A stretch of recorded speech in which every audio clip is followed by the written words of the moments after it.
everyone. Welcome once again to Geeks Not Nerds, the podcast. I'm Captain Logan. And I'm Eric. Eric, today we're reviewing Superman Unbound, which came out, I want to say 2 or 3 weeks ago, and we meant to cover this right away. We've been having a tough time getting together. Now we're together. Now we're reviewing it.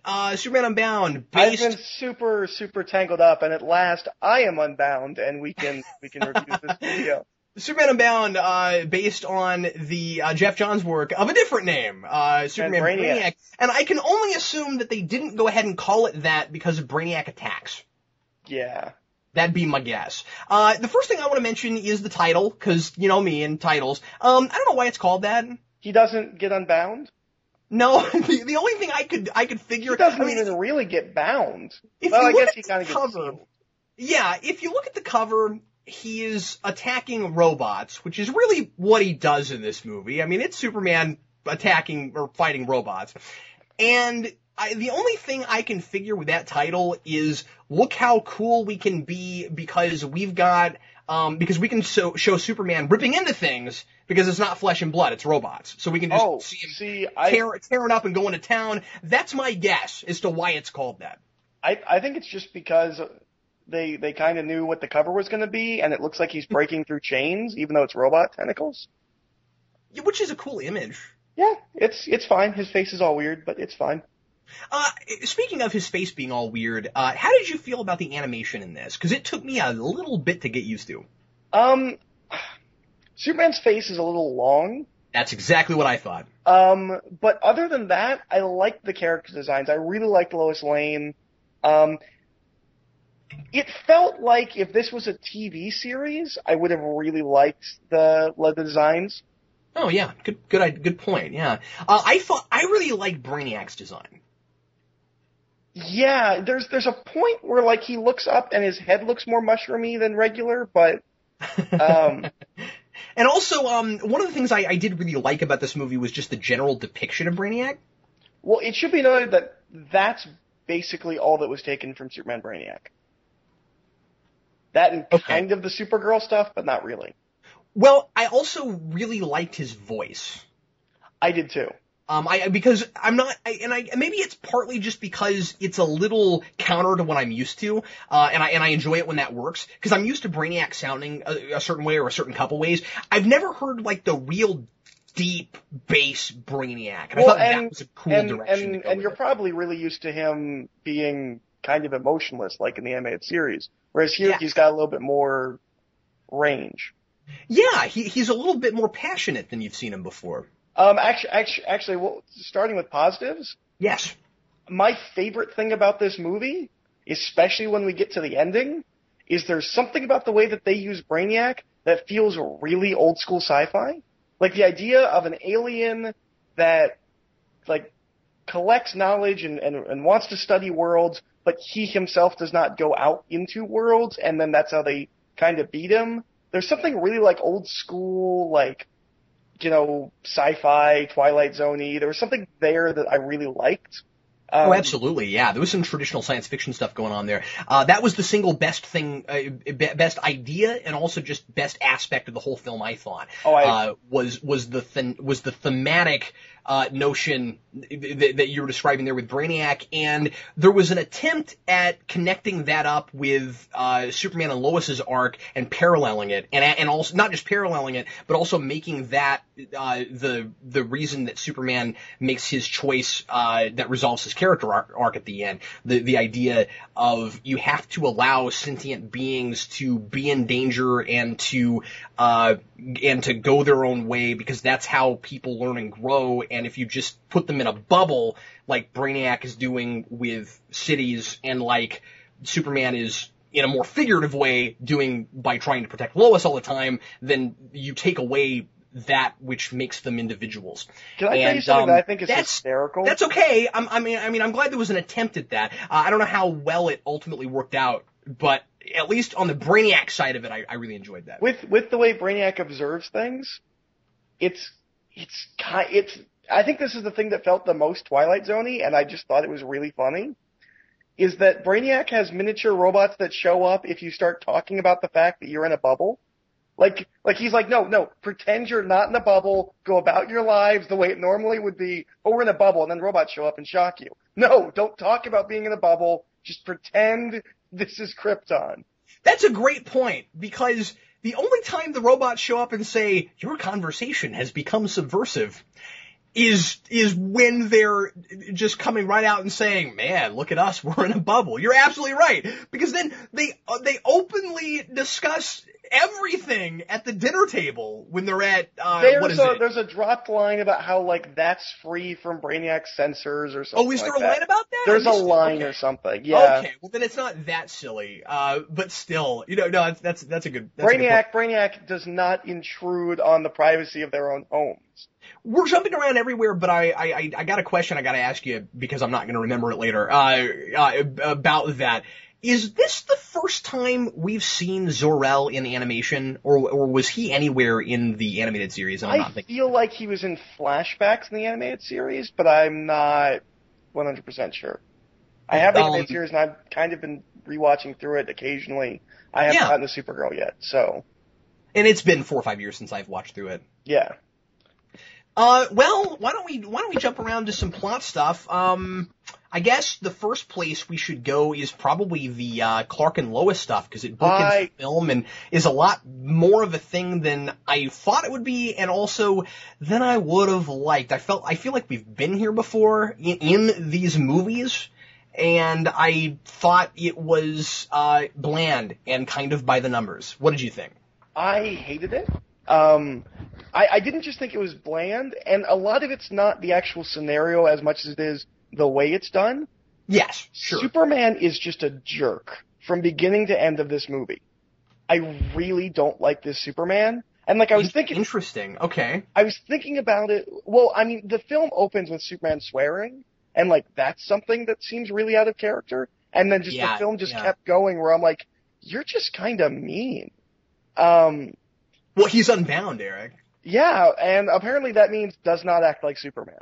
But I was trying to figure out if it was just Superman or if it was the scenario. I felt like if this had been an animated series and we had naturally progressed to the point where they were dating but didn't want to tell anybody, it would have been fine. But to drop me in, given that I've seen Clark and Lois together in pretty much every other incarnation of Superman, and he's never made them hide that like that, felt really out of character and kind of skeezy. That's a good point, and I hadn't thought of that. I called it by the numbers. I was even going to go as far as to say it's conventional. I think what's conventional about it is the whole kind of tired thing of stop trying to protect me. I'm Lois Lane, and getting kidnapped is part of how I do my job. That kind of, we've been here before. But you're right, the whole, we can't tell anybody. But maybe I'm used to that from Lois and Clark, because there was a good long period where they did it there. But there, it kind of felt more natural and... No, you're absolutely right. We had time to grow with it. No, that's a good point. And to go from there to proposal? That felt really weird and wrong. And what bothered me the most is that they're married in this story. Why? Like, it felt weird to make the arc of this story that they get married because they were married in the story, and the actual emotional arc of Brainiac could have been done better than it was in Brainiac, because Brainiac is the story in pre-New 52, post-Crisis continuity, where Jonathan Kent dies. And the whole thing, why didn't they just do that? Jonathan Kent has his heart attack while Superman's fighting Brainiac and cannot make it back in time to help him. And I'm glad you've read it, because I haven't. In fact, I hadn't even heard of that story before I read this, or before I watched this. And because that was right before I started reading Current again, because you said that was the lead up to the New Krypton stuff. Well, and that was kind of the thing, is Jonathan Kent died, and then they're like, well, he's going to deal with the death of Jonathan Kent in New Krypton. I've not read New Krypton, but I've heard they don't really do that. But so in Brainiac itself, it just kind of happens. So when adapting it into a film, you can actually have that story have an arc and flesh it out. Like, to me, that made a lot more sense as his character arc than this weird arbitrary relationship thing.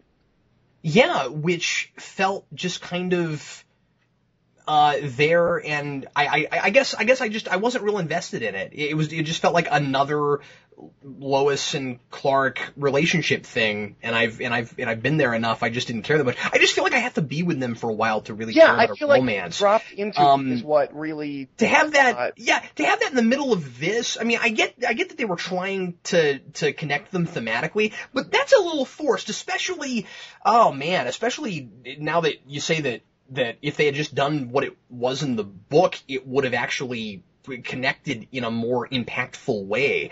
Right. Because I feel like it's a little bit easier. Well, it actually fits better because I guess the parallel idea there would be you can't control everything. Yes, absolutely. Superman learning that at the same time as Brainiac. And also doing Kryptonian stuff in the middle of it, and actually have Superman, maybe before Jonathan Kent dies, dealing a little bit with, I get to learn more about my heritage again, and I've got Supergirl who wants to figure out a way to somehow get back to Krypton, even though she obviously can't, and she hates being on Earth, and do all of that at the same time. I don't know, I think there could be a lot of emotional resonance to I just lost my dad at the same time as I'm gaining my heritage. And you could have had a much better, resolution to Supergirl and Superman, because she talks about how for her it was just a couple of months ago that her parents died. Yeah. They could connect on that level. They should have used that instead of trying to create this relationship thing. I think you're absolutely right. And as I always say, I don't want to rewrite the movie, but I mean, it sounds like the movie was written for them and they changed it into something less interesting. That's unfortunate. I wish they had gone there. But of course, we must discuss what is here, and so let's do that. What did you think of Supergirl? Because I kind of wondered about the choice to adapt this, because it just doesn't feel that long ago since we did a Supergirl story. And she's not really like that in the books. I'm not saying that Supergirl's a character that we shouldn't use because we've done her already in Apocalypse. I'm just saying that I felt like it was kind of some of the same beats. But if you read the book, none of that's in the book. She's just she's scared of Brainiac, but she's not like an angry teenager. Like, all of that is original to this film. Why do you think that's here? I have no idea. I'm not sure either. I don't like Superman, and I don't like her much either. She's not as... Is that a little bit of New 52 encroaching upon this? Maybe. I haven't read anything with Supergirl with New 52. Well, the only reason I ask is because that's what and by the way, I love New 52 Supergirl. That's one of the few things I really, really dig in New 52. And, that's what that is. That's, Supergirl, showing up on Earth, and it doesn't feel like that long ago that Krypton exploded, yet Superman's been here longer than her. It's that same thing. I think that's new to 52. I'm just saying that I wonder if that wasn't on their minds because that's what they're doing in the comics right now. I think part of the problem is it's not that I necessarily don't like her characterization. I get the idea of playing her like kind of a teenager, like an angry teenager, like rebellious type of thing. It's that Superman plays off her so poorly, I come off liking her less. That's fair. He has no idea how to deal with this. He's just, I really don't like this Superman. Especially since, there's a general nastiness to this entire film that I really don't care for. Let's get into that, shall we? And it starts for me in the first 2 minutes when Supergirl saves a bunch of people, but she doesn't kill anyone. She just does it a little bit rougher than Superman wants, and he curses at her. And I was just like, ooh, that's not... And then it caps off. There's a bunch of stuff in between, but it starts with Superman swearing, and it caps off with Lois Lane double flipping off Brainiac. Yeah, I couldn't deal with that. I couldn't believe that. He can't even see her. It's a screen. She's not even actually flipping him off. So, I feel like we've really kind of regressed with this movie back to where we started with the beginning of these direct-to-video movies. With a bunch of adult language thrown in. Yeah, and isn't it kind of sadly ironic that it's with another Superman movie? Because that's what started it. Superman Doomsday has some of that. A tame in comparison to what's in this. But Superman Doomsday, of course, making a big deal out of the first PG-13 Superman movie. And the only reason it's PG-13 is because we threw little things in there. I mean, I guess, okay, Superman's gotta bleed because it's Doomsday. But by and large, a lot of it was, look, Perry White's drinking. That kind of thing. And here I felt like it was that, but in spades. The actual story here, no reason it couldn't be in a movie for kids. And in fact, I'm not sure who this is for.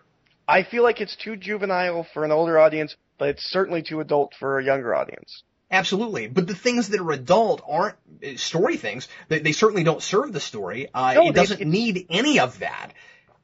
It's just a general nastiness to the film, whereas the more juvenile elements are, I mean, as much as I like some of the ideas with the Brainiac and the old school science fiction vibe to it. That's not straight up adult stuff, though. There's no reason you couldn't have that in a movie intended for 12-year-olds. They don't investigate those ideas in a more mature way.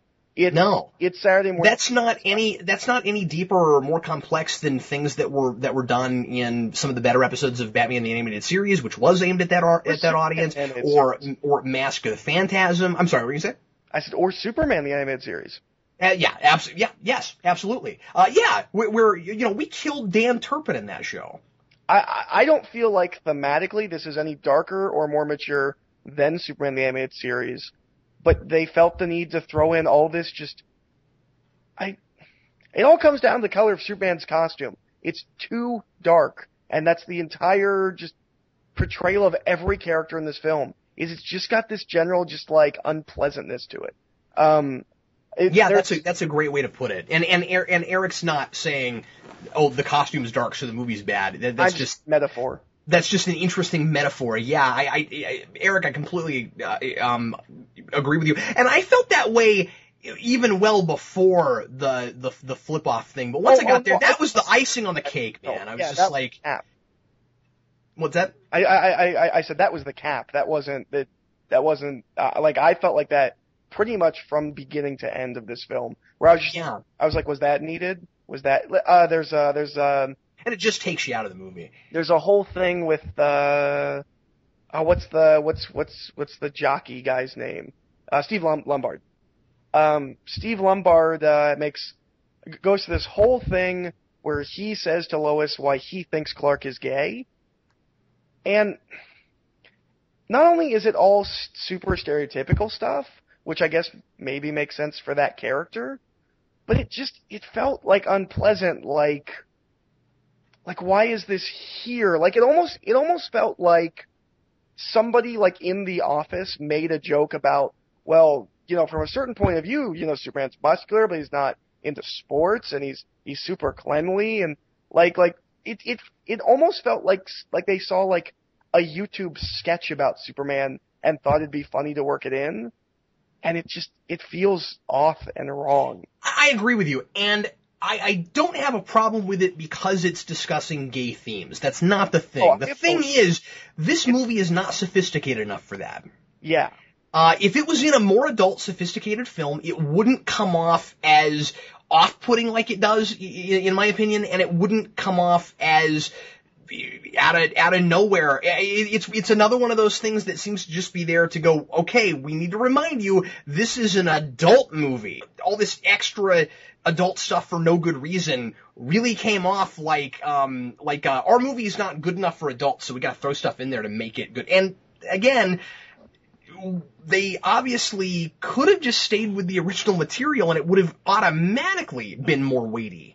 Yeah, it's just so. I hate that because, that could be, I think it could even be a funny joke in a better movie.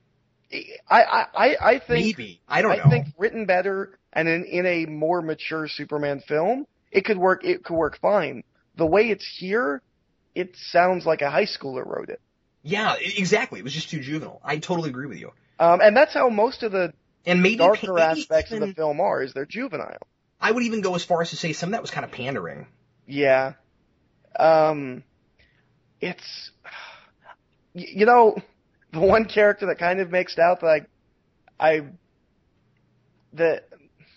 like Jimmy Olsen in this.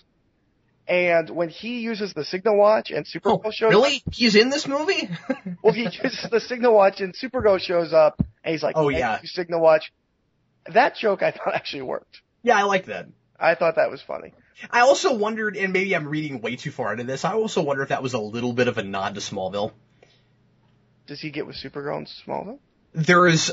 There's a short period where it looks like it could happen. Oh, okay. I didn't know that. And he definitely has a thing for her in that show. Who wouldn't? Oh yeah. But Sure. but yeah, there was just, I don't know, I felt kind of, uneasy is the wrong word, uncomfortable is kind of the wrong word too, but there was just, I felt off-put by the entire film. Yeah, I don't want to go so far as to say that I was offended by this. I just didn't think that stuff jived with the rest of it. And it really felt like we were watching a movie for kids that had, rougher stuff thrown in it and more adult stuff in it just to cater to an audience. And the stuff doesn't compute together. And I think it felt more amplified because it's a Superman film. Yes. That was the thing with the swearing is, when we did Superman versus the Elite, there's swearing in that film, Superman doesn't do it. And I felt like the situation in which he did it in the first 2 minutes of the film was so minor. Like maybe Superman talks like that, when the world's about to blow up, so I'm like, fine. This felt so minor, I'm like, Superman doesn't talk like that. Not naturally, not normally. And he just felt really like he just had a chip on his shoulder the entire film. I didn't like the Superman. He felt too angry. And I think that just, that was the introduction to him. And I felt like that was the Superman that I got the entire movie. A lot of it is that it's a Superman film, and it doesn't feel like it. Another thing I would have really appreciated would have been more discussion and exploration of the Kryptonian heritage stuff. Not that we haven't seen plenty of that in other things. This is a standalone movie. I think it's a missed opportunity to not delve into that a little bit. You've got all of this talk from Supergirl early on about how she misses Krypton. It's only been 2 months for her. She gets her parents back at the end. I feel like the movie wants us to think she's undergone some kind of a character arc. I sort of feel like she's just lonely for a good reason, kind of having a hard time not just taking it out on the world. At the end, she gets back what she always wanted, happily ever after, the end. I thought it was strange that there's no discussion when what is basically New Krypton gets put together at the end, where she gets to go back with her family, and Superman is there with her. There's no discussion whatsoever, and he goes right back to Earth. Why is nobody asking him if he wants to stay? I thought two things, because the film kind of ends on two notes. One is the New Krypton thing, and one of them is the proposal.